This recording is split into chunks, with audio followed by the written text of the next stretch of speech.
fog rolled through the streets of San Francisco like whispers of forgotten dreams. Vincent Hayes stepped out of his silver Mercedes, the city's cool morning air doing nothing to disturb his perfectly styled dark hair. He wore a charcoal suit that cost more than most people earned in 3 months, and his confidence radiated from every calculated movement. At 42, he had conquered the real estate world, with an iron will and a strategic mind that never missed an opportunity. His company owned half the waterfront properties and had just closed a deal that would reshape the entire Marina district. Restaurants, galleries, and small businesses would soon make way for his vision of luxury condominiums and upscale retail spaces. Progress, he called it. Profit, his critics said. Vincent had learned long ago not to care about the difference. Today's agenda included surveying a block of properties slated for acquisition. His assistant had compiled detailed reports on each business, their lease agreements, and the projected timeline for buyouts. Everything was proceeding exactly as planned until he walked past a narrow storefront with large windows, showcasing vibrant paintings and sculptures. The sign above the door read Morgan Fine Arts in elegant gold lettering. Vincent had barely glanced at it during his initial assessment, dismissing it as just another small gallery that would relocate with the right financial incentive. But something made him pause. Perhaps it was the way afternoon light filtered through the windows, illuminating a particular painting of the Golden Gate Bridge rendered in unexpected purples and oranges that somehow captured the soul of the city better than any. Photographed, he pushed open the glass door, triggering a soft chime. The gallery was modest, but thoughtfully arranged. Each piece had breathing room, positioned to catch natural light at different times of day. The polished concrete floors and white walls created a clean backdrop that let the art speak for itself. Classical music played softly from hidden speakers, something he recognized as Debussy. Grace Morgan stood near the back wall, adjusting the lighting on a new installation. She wore paint-stained jeans and a cream-colored sweater, her auburn hair pulled back in a loose bun with a few rebellious strands framing her face. When she turned at the sound of the door, Vincent found himself looking into eyes the color of aged whiskey, warm and intelligent, and completely unimpressed by his presence.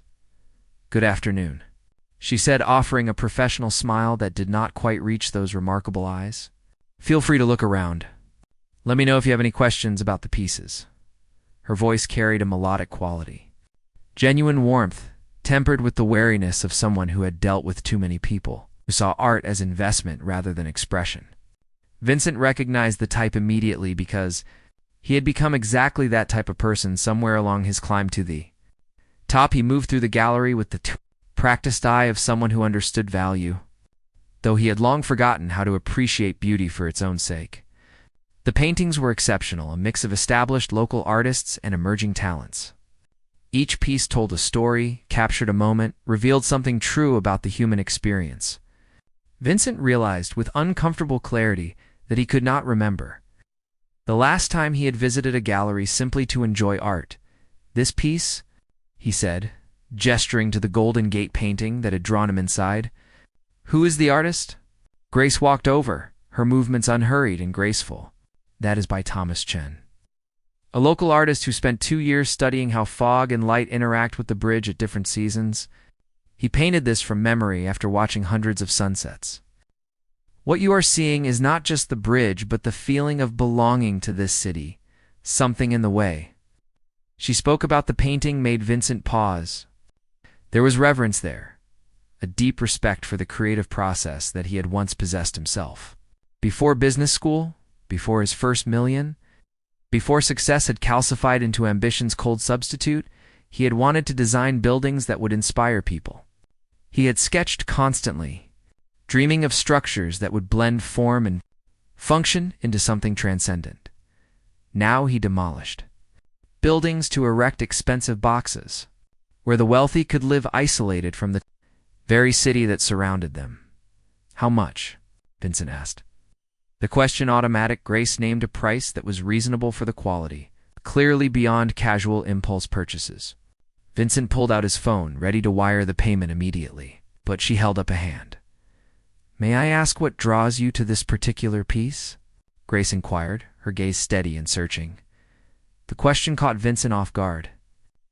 When was the last time anyone had asked him why he wanted something rather than simply facilitating the transaction? He found himself looking at the painting again, really looking, and felt an unexpected tightness in his chest. "It reminds me of something I have forgotten," he said honestly, the words emerging before he could stop them. Grace studied him with those perceptive eyes. Seeing past the expensive suit and practiced charm to something underneath, a flicker of recognition crossed her face. It's a kind that comes when meeting a kindred spirit who has wandered far from their true path. "I will have it wrapped for you," she said softly. "Give me a few minutes," while Grace carefully prepared the painting for transport. Vincent found himself examining the other pieces with new attention. A sculpture of intertwined hands spoke of connection. An abstract piece in blues and grays captured the loneliness of urban life. A photograph of children playing in a Mission District fountain reminded him of joy's simple nature. When Grace returned with the wrapped painting, Vincent made his decision. He had closed deals worth hundreds of millions with less nervousness than he felt asking this question. "I would like to take you to dinner," he said, employing the smooth confidence that had never failed him. "There is a new restaurant at the Ritz-Carlton with a 6-month waiting list, but I can get us a table tonight." Grace set the painting down carefully, looked at him with an expression he could not quite read. Amusement danced in her eyes, mixed with something that might have been disappointment. "No, thank you," she replied, her tone polite, but absolutely firm. Vincent actually laughed, certain she was joking. People did not turn down Vincent Hayes. His romantic history read like a society page, filled with models, executives, and heiresses who had competed for his attention. "I am serious," he insisted. "Anywhere you would like. I know the owners of every fine dining establishment in the city." "I am sure you do," Grace said, a slight smile playing at her lips. "And I am sure you are accustomed to getting what you want. But I am not interested in dinner with you, Vincent Hayes." The use of his full name startled him. She knew who he was, which meant she understood his wealth and influence, and she was declining anyway. The realization was both humiliating and oddly exhilarating. "May I ask why?" The question came out more vulnerable than he intended. Grace crossed her arms, regarding him with a directness that felt like being truly seen for the first time in years. "Because I can see exactly what you are. You walk into my gallery looking at art the way you look at property, calculating value and return on investment. You offer dinner at expensive restaurants like you are presenting a business proposal. Everything about you screams transaction, not connection." Her words hit harder than any business rival's criticism ever had, because they were absolutely true. Vincent had become a man who measured everything in terms of acquisition and possession, who had forgotten that some things could not and should not be owned. "That painting you just bought," Grace continued, her voice gentler now. "Thomas spent 2 years creating it because he needed to capture something true. It was not about the sale. It was about the expression. When was the last time you did something simply because your soul required it?" Vincent had no answer.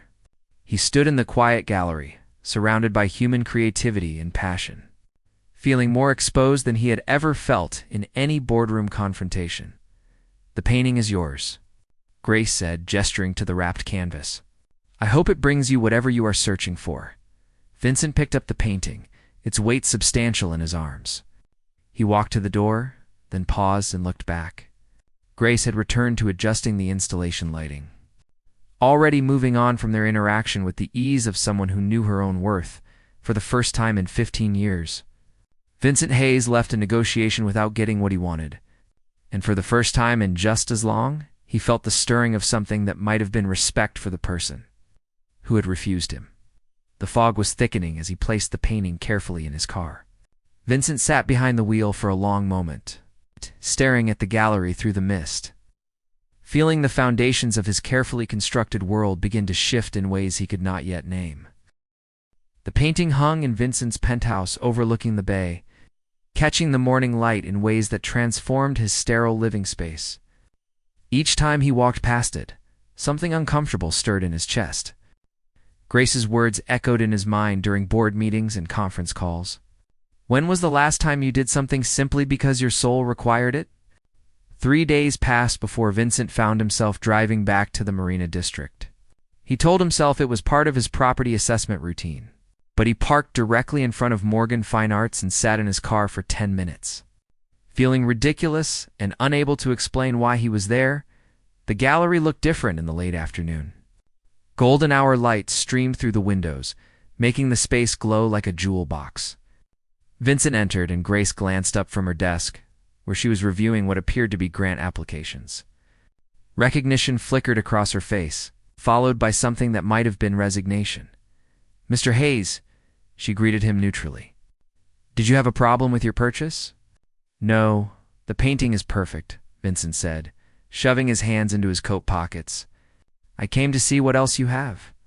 Grace set down her pen and studied him with those discerning eyes. "The gallery currently has 23 pieces on display.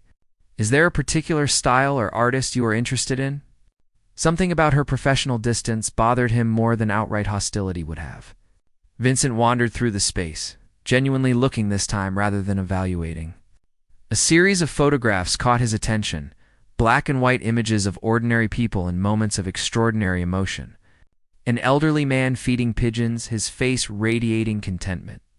A young mother laughing with her child at a bus stop. A street musician lost in his performance.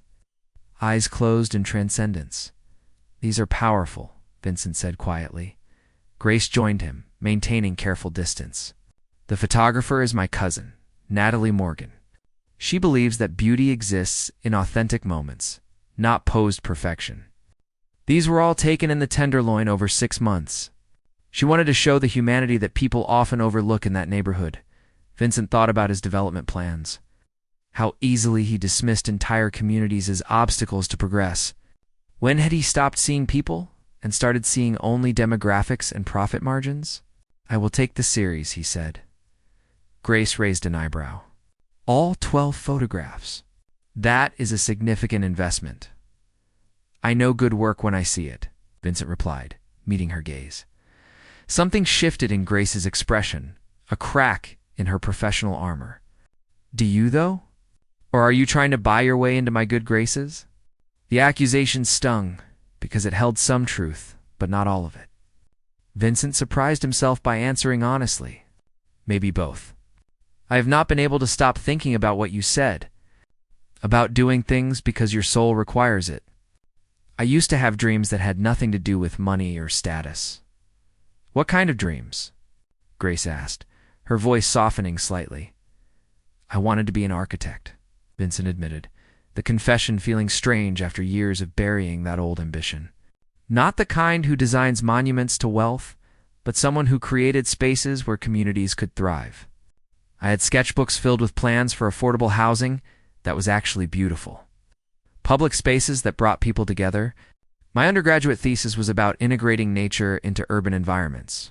What happened?" Grace leaned against the wall, genuinely curious now. Reality happened.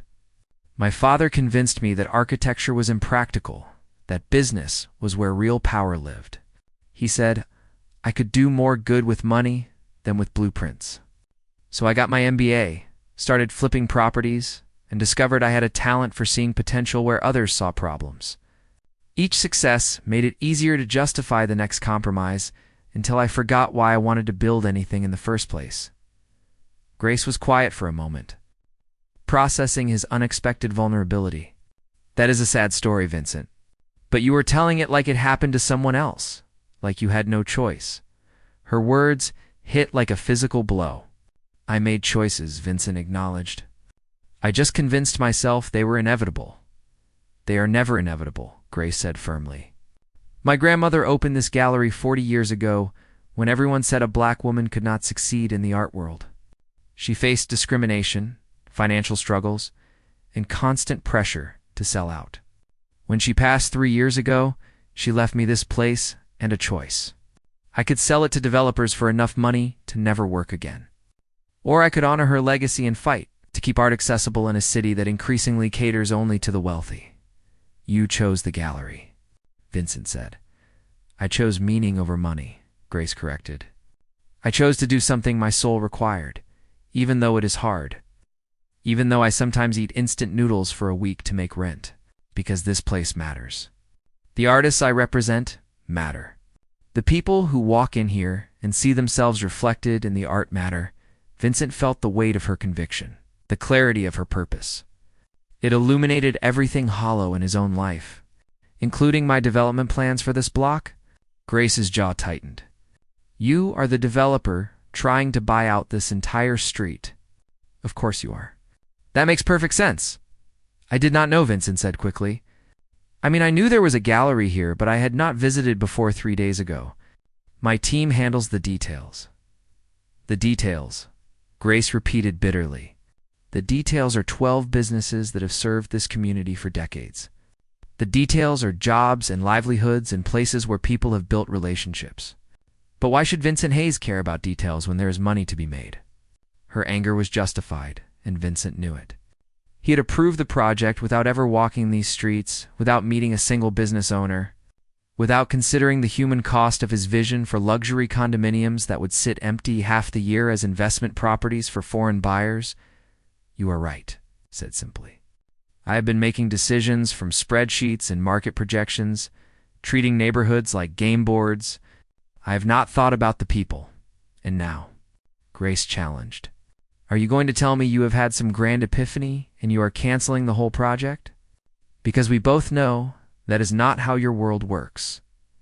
No, Vincent admitted. But I do not know what I am going to do. For the first time in my career, I am questioning whether success is worth the cost. Grace studied him for a long moment, her expression unreadable. I want to believe you are sincere. But I have met too many wealthy men who enjoy the performance of conscience without any actual change. Your type loves the idea of redemption without the sacrifice it requires. What would convince you I am serious? Vincent asked time. Grace said, action. Proof that you are willing to choose differently when it costs you something. Words are easy, Vincent. Billionaires throw around promises like pocket change. Show me who you are when nobody is watching and there is nothing to gain. The challenge hung between them. And Vincent realized that Grace had just offered him something no one else had in years, the truth without flattery, expectations without manipulation, and a mirror that reflected who he actually was instead of who he pretended to be. Over the following weeks, Vincent found himself returning to the gallery. He told himself he was monitoring his investment in the photographs, but they both knew better. He came during slow afternoons, and they talked about art, about the city, about the widening gap between the San Francisco of legend and the playground for tech wealth it was becoming. Grace introduced him to her artists. People who created beauty while working multiple jobs, who sacrificed comfort for expression, who believed their work mattered even when the market disagreed. Vincent met Roberto, who painted murals in the Mission District for free because he wanted his neighborhood's children to see their culture celebrated. He met Jenny, whose sculptures made from reclaimed materials challenged consumption culture. He met David, photographer documenting the disappearing working-class communities of the Bay Area. Each conversation chipped away at Vincent's carefully constructed justifications. He began walking the Marina District streets, actually seeing the businesses he planned to displace. The corner bakery where elderly Italian immigrants gathered every morning. The bookstore that hosted free literacy programs for kids. The family restaurant that had fed 3 generations of neighborhood families. One evening, Vincent arrived at the gallery to find Grace crying at her desk, grant rejection letters scattered around her. The arts funding she had counted on had been denied. Without it, she would struggle to keep the gallery open another year. Every instinct screamed at Vincent to write a check, to solve her problem with money the way he solved everything, but he remembered her words about pocket change promises and forced himself to simply ask, "What can I do?" Grace looked up, mascara smudged, vulnerability raw on her face. "Nothing. This is my problem to solve." "What if I do not want to solve it?" Vincent said. "What if I just want to sit with you while you figure it out?" So he did. They sat in the quiet gallery as twilight deepened outside. And Vincent learned that sometimes the most valuable thing he could offer was not his wealth, but his presence. Grace talked about her fears, her dreams for the gallery, her guilt about possibly failing her grandmother's legacy. Vincent listened without offering solutions or advice, just holding space for her grief and frustration. When she finally stood to close up for the night, Grace touched his hand briefly. "Thank you for not trying to rescue me. I am learning," Vincent said softly, "that some things are not meant to be fixed." As just witnessed walking to his car, Vincent felt something shift inside him. For the first time since building his empire, he understood that real connection required vulnerability, not transaction. Grace was teaching him to value things that could not be bought, to measure worth in ways that had nothing to do with dollar signs. His phone buzzed with messages from his acquisition team. The Marina District deal was ready to move forward. All he needed to do was sign the contracts, and everything would proceed as planned. His investors were waiting. His reputation demanded success. Vincent stood on the foggy street, looking at the gallery where Grace was turning off lights, and realized he stood at a crossroads. He could continue being Vincent Hayes the mogul, or he could become someone else entirely. Someone who chose meaning over money. Someone worthy of the woman who had rejected him, and in doing so, offered him the possibility of becoming real. The choice terrified him because for the first time in his adult life, he genuinely did not know what he would decide. The contract sat on Vincent's desk for 5 days, unsigned. His partners called constantly, their voices tight with frustration. His lawyers sent urgent emails. His father, retired but still influential, left a voicemail that dripped with disappointment about Vincent's uncharacteristic hesitation. He ignored them all, spent his evenings at the gallery. Grace had stopped questioning his presence. They had fallen into an unexpected rhythm. Vincent would arrive as she was closing, and they would walk through the Marina District together. She showed him the neighborhood through her eyes, introducing him to the people his development would displace. Mrs. Chen, who had run her dumpling shop for 30 years and whose recipes carried memories of her village in Guangdong. Marcus, the bookstore owner who had created a safe space for LGBTQ youth when the community offered few options. The Rodriguez family, whose corner market had survived earthquakes, recessions, and gentrification's first waves. Each person had a story. Each story had weight, and Vincent felt the accumulated burden of all those lives pressing against his chest, until breathing became difficult. One Saturday morning, Grace invited him to help install a new exhibition. Vincent arrived in jeans and an old university sweatshirt, feeling strangely exposed without his armor of expensive clothes. Grace handed him a hammer and a level, and together they hung paintings while rain drummed against the windows. "You are better at this than I expected," Grace observed, as Vincent perfectly aligned a frame. "Most executives I know cannot hammer a nail straight." "I told you I wanted to be an architect," Vincent reminded her, measuring the distance between two pieces. "I actually know how to build things. I just forgot somewhere along the way." They worked in comfortable silence, the kind that only develops between people who have stopped performing for each other. Vincent found himself relaxing in ways he never did, even in his own home. There was something healing about creating instead of acquiring, about using his hands for construction rather than signing papers that authorized destruction. During a coffee break, Grace pulled out her sketchbook. Vincent was surprised to discover she drew as well as curated. The pages were filled with architectural sketches, reimagined public spaces, and designs for community centers. "These are incredible," Vincent said, studying a drawing of a mixed-use building with ground-floor community spaces, affordable housing above, and rooftop gardens. "Did you study architecture too?" Grace shrugged, self-conscious. "I took some classes in college but could not afford to continue. I dreamed about designing spaces where art and community intersected, where beauty was not just for people who could afford gallery admission prices." Vincent stared at the sketches, seeing the echo of his own abandoned dreams. "What if we could actually build this?" "With what money?" Grace laughed, but there was sadness underneath. "Real estate costs what it costs, Vincent. People like me do not get to create in this city anymore. We just try to hold on to the scraps while people like you reshape everything around us." The accusation no longer felt like an attack, but a simple statement of fact. Vincent had been one of the forces making cities unlivable for everyone except the wealthy. He had justified it as market forces, supply and demand, the inevitable march of progress. But sitting in Grace's gallery, surrounded by art created by people who struggled to survive in the city they loved, Vincent understood that every economic theory was really just a choice about whose dreams mattered. His phone rang. It was Robert Chen, his lead investor, calling for the third time that day. Vincent let it go to voicemail. "You should probably take that," Grace said quietly. "Probably," Vincent agreed, but made no move toward his phone. That evening, Vincent did something he had not done in 15 years. He went home, opened the drawer where he had buried his old sketchbooks, and spent hours drawing. His hands remembered what his mind had forgotten. He sketched buildings that served communities instead of extracting wealth from them. He designed spaces that brought people together rather than separating them by income level. He imagined a different version of the Marina District development, one that preserved what existed while adding what was needed. By 3 a.m, he had covered his dining table with drawings. They were rough, imperfect, probably impossible. They would make less money, satisfy fewer investors, and destroy his reputation as a ruthless developer. They represented everything his father had taught him to dismiss as impractical idealism. They felt like coming home.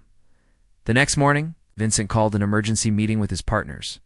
He arrived with his sketchbooks, his revised plans, and a resolve that surprised even himself. For 2 hours, he presented an alternative vision for the Marina District. Mixed-income housing, subsidized commercial space for existing businesses, community areas designed in collaboration with neighborhood residents, green spaces, and art installations. A project that would make modest profit instead of maximum profit, but would actually serve the city instead of merely extracting from it. His partner stared at him like he had. He's lost his mind. "This is financial suicide," Robert Chen said flatly. "Our investors will pull out. You will be laughed out of every boardroom in San Francisco." "Then I will build something smaller," Vincent replied calmly. "I would rather create one building that matters than a dozen that are just monuments to greed." The meeting ended badly. 2 partners quit immediately. Others threatened legal action. By noon, Vincent's phone was exploding with calls from angry investors and gleeful competitors who smelled blood in the water. His father left a message calling him a disgrace to the family name. Vincent silenced his phone and drove to the gallery. Grace was helping an elderly couple select a painting for their anniversary. She glanced at Vincent, taking in his rumpled suit and exhausted face, and something worried flickered in her eyes. She finished with her customers, locked the door, and turned to him. "What happened?" "I blew up my company," Vincent said, and laughed because the alternative was crying. "I presented an alternative development plan that prioritizes community over profit, and everyone thinks I have lost my mind. My partners are abandoning ship. My investors are furious. My father is not speaking to me. I've probably destroyed everything I spent 20 years building." Grace stared at him, her expression unreadable. "Why would you do that?" Vincent moved closer, his voice raw with honesty. "Because you were right. I have been making decisions from spreadsheets instead of conscience. I have been measuring success in dollars instead of meaning. And I realized that I would rather fail trying to build something that matters than succeed at creating more emptiness." "This is not about me, is it?" Grace asked carefully. "You did not do this to impress me?" "No," Vincent said firmly. "I did this because I could not live with myself anymore. I did this because I remembered who I wanted to be before I learned to stop wanting. You showed me the mirror, Grace, but the choice to change was mine." "I own that." Tears gathered in Grace's eyes. "Do you understand what you have done? The professional consequences?" "I am beginning to," Vincent admitted. "But I also understand that I have one life, and I have spent too much of it building things I do not believe in. Maybe I will lose everything. Maybe I will have to start over from nothing. But at least I will be able to look at myself in the mirror." Grace closed the distance between them and wrapped her arms around him. Vincent held her, feeling the solid warmth of her body against his, and realized this was the first genuine embrace he had experienced in years.